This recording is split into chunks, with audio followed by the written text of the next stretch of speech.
fait, je suis revenue, mais complètement transformée. J'ai de l'émotion qui monte. J'ai déjà fait une vidéo avant où je me suis mise à pleurer. Donc, je vais éviter, mais ça a été tellement fort et tellement révélateur, hein, de ce que je voulais, de ce qui me manquait, que je suis revenue complètement transformée. Bonjour à tous, je suis Agnès Dumanger et je suis ravie de vous retrouver dans cette vidéo très particulière, je vous préviens. Vous avez l'habitude de me voir sous la casquette de praticienne et de formatrice en Feng Shui. Eh bien, je ne vais pas du tout vous parler de Feng Shui. Euh, je vais vous parler de ma nouvelle compétence et de ce que je vous en propose. Je vais vous proposer un atelier, mais d'abord, je voudrais vous expliquer comment j'en suis arrivée là. Euh, je fais du Feng Shui depuis 20 ans, donc vous le savez peut-être, mais depuis plusieurs années, je sens à l'intérieur de moi comme un vide, comme quelque chose qui n'est pas aligné complètement à ce que voudrait mon cœur, qui n'est pas aligné complètement à qui j'étais vraiment. Et ça me faisait souffrir vraiment parce que je sentais que je ne donnais pas le meilleur de moi, je donnais pas le meilleur de ce que je pouvais peut-être contribuer au monde. Et j'ai cherché, mais je trouvais pas ce qui me manquait. Et puis c'est arrivé en 2020, l'année qu'on connaît bien tous, pendant l'œil du cyclone, c'est-à-dire au mois de juillet, on a eu la période de confinement qui était pour certains assez difficile, en tout cas la période était troublante. Et puis en juillet, août, je ne sais pas si vous vous souvenez, mais on était de nouveau libre. Et à ce moment-là, j'étais inscrite à un stage de journal créatif. Je vais vous expliquer ce que c'est. Et je suis bien contente d'y être allée, d'avoir profité de ce moment-là pour y être allée parce que après on connaît les épisodes qui nous ont bloqués. Donc je suis partie faire ce stage de journal créatif et puis ça a suivi, ça suivait d'un stage en peinture. Et les deux combinés, en fait, je suis revenue mais complètement transformée. J'ai de l'émotion qui monte. J'ai déjà fait une vidéo avant où je me suis mise à pleurer. Donc je vais éviter, mais ça a été tellement fort et tellement révélateur, hein, de ce que je voulais, de ce qui me manquait, que je suis revenue complètement transformée. D'abord, j'ai commencé par m'acheter de quoi peindre, j'ai acheté des toiles, j'ai acheté du papier épais, j'ai acheté des peintures, j'ai acheté des couteaux, des pinceaux, mais là, je ne veux pas vous parler de peinture. Ce dont je veux vous parler, c'est de journal créatif. J'ai tellement aimé cette méthode, j'ai tellement senti à quel point ça me touchait mais profondément que je me suis inscrite, dès que je suis rentrée, je me suis inscrite à la formation et j'ai suivi cette formation. Alors, je vais vous dire tout de suite ce que c'est le journal créatif parce que ça va engendrer ce que je veux vous dire après. Donc, un journal créatif, donc moi je le fais sur un journal comme ça, hein, enfin là il est noir, mais on s'en fiche qu'il soit noir ou pas, mais en tout cas il est en format A4, on pourrait en avoir une autre forme, hein. Et il est composé de pages blanches non lignées et de pages assez épaisses. Ce journal créatif, en fait, il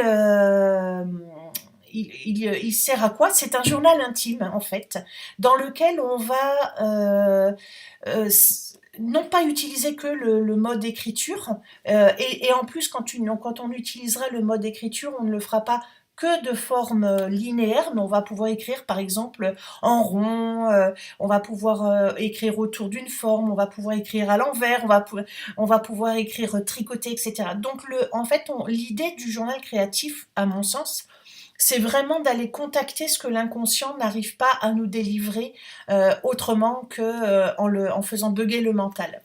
Et donc on va pouvoir écrire, on va pouvoir aussi dans ce journal créatif, on va pouvoir faire du collage, collage d'images, collage de matériaux par exemple.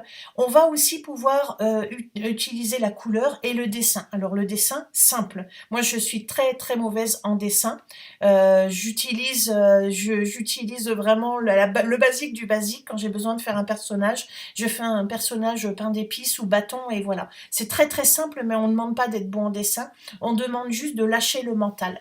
Et je vais vous montrer un petit peu à quoi ça ressemble. Donc en fait, quand on crée quelque chose, on suit un processus, on obtient ce genre de choses. Donc ici, vous voyez, ici j'avais écrit une lettre. J'ai écrit une lettre à mon moi du futur et à mon moi du passé. Donc il y a la lettre du passé, la lettre du futur. Vous voyez, c'est des choses comme ça. Alors on ne cherche pas la beauté, on cherche, pardon, hop là, on cherche pas la beauté, on cherche vraiment l'expression, on cherche vraiment à sortir ce qu'il peut y avoir à l'intérieur de notre inconscient. Et ça marche, et ça donne des choses incroyables. Donc voilà, je vous ai montré quelques pages, hein, mais il n'y a pas, il y a pas un journal type. Tout ça pour vous dire que je suis formée à cette méthode et j'ai envie d'en faire quelque chose d'enrichissant, de profond et de novateur. Et je vous propose de découvrir le journal créatif dans un atelier créatif qui aura lieu en 2 rencontres. Alors là, j'ai choisi le thème de récolter les pépites de l'année 2022 pour vous projeter dans l'année 2023. Donc on va faire 2 rencontres. Cet atelier va être un atelier divisé en 2 rencontres, un le 18 décembre, le dimanche 18 décembre, et un le dimanche 15 janvier, qui auront lieu chacun pendant 2h30, de 10h à midi et demi. Je vous donne toutes les infos dans le lien sous la vidéo. Et pendant cet atelier, en fait, je vais vous guider au travers d'un journal de cette manière, hein, de ce style, pardon. Je vous donnerai toutes les indications nécessaires. Dans cet atelier, je vais vous guider au travers d'un processus créatif, amusant et ludique, très simple, qui va vous amener à aller plonger, on va dire, plonger dans votre inconscient et d'aller chercher dans cet inconscient ce qu'il a perçu, reçu, amalgamé de l'année, ce qu'il a appris et les ressources que vous pouvez en retirer. Donc je vais vraiment vous guider dans un processus pour aller récupérer toutes les pépites de l'année, tous les apprentissages, les cadeaux, les trésors, tout ce qu'on a agglutiné pendant l'année, et on va d'abord aller chercher ces pépites-là, et lors de l'atelier numéro 2 en janvier, on va utiliser ces pépites, on va les transmuter, on va les recycler pour se projeter dans l'année 2023, pour créer la vie qu'on a envie en 2023, pour créer l'année idéale. Et tout ça au travers d'un processus créatif, hein. Vous allez faire ce genre de choses ou d'autres choses, mais en tout cas je vous guiderai au travers de ce genre de choses. C'est très amusant, c'est hyper ludique, c'est très sympa et en même temps c'est très très très puissant. Je vous ai mis toutes les infos dans le lien, sur une page dans le lien que vous allez trouver quelque part autour de la vidéo. Je vous invite à lire la page, à regarder la page tranquillement et à vous inscrire si vous le voulez. J'ai vraiment souhaité un prix hyper attractif parce que j'ai envie de faire découvrir cette technique au plus grand nombre, tellement c'est juste magique. C'est tellement incroyable, ça a tellement changé ma vie que pour moi, c'est ma contribution. Donc, j'ai fait un super prix. Rejoignez-moi, inscrivez-vous. Et puis, si vous avez des questions, vous pouvez me les poser quelque part dans les commentaires. Je serai ravie d'y répondre.